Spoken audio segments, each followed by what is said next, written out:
The robot mode for DoubleDealer definitely does take a lot of homages and a lot of inspiration from its Generation 1 design, but everything seems to be more in proportion here, and in hand the figure is very weighty and hefty.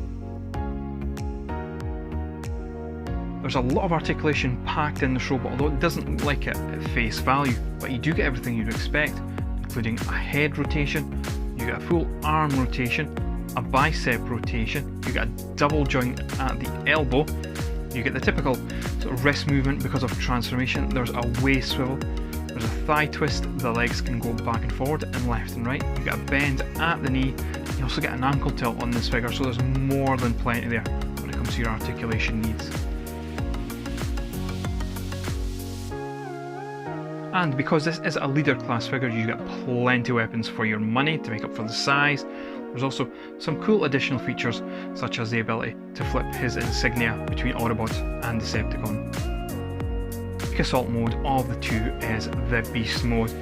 The bird head sculpt is nice, it's definitely very reminiscent of the G1 counterpart,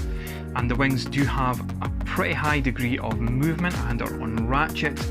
but ultimately this is just a mess, and especially underneath on the figure, it just doesn't feel as good as its Generation 1 counterpart. Armoured Vehicle Alt Mode is the best of the two. It does have its flaws however, namely the fact that the wings on the undercarriage do not sit flush,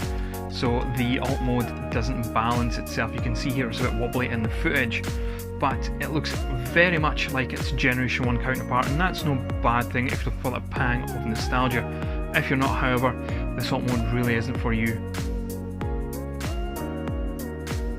In this video you may have noticed that I did not show you the transformation sequence from robot to beast and beast to vehicle mode, and this is because the transformation just really isn't fun. There's a lot of tolerance issues in the transformation, which is a shame as it just takes the fun out of it. I also had an issue while filming this video where one of DoubleDealer's legs fell off the mushroom peg joint, and it was an absolute pain to get back into place, but luckily I have managed it, so I won't be transforming him very much. But from what I've been hearing, speaking to other people such as Rider, I've been very lucky with my copy of DoubleDealer, as there's a lot of issues out there with loose joints as well as other problems with tolerance issues. So it's a shame because the figure offers so much.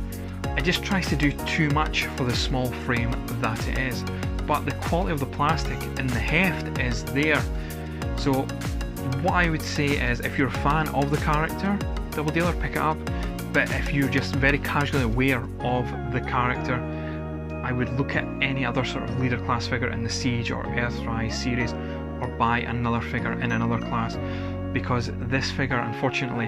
has more misses than it does hits.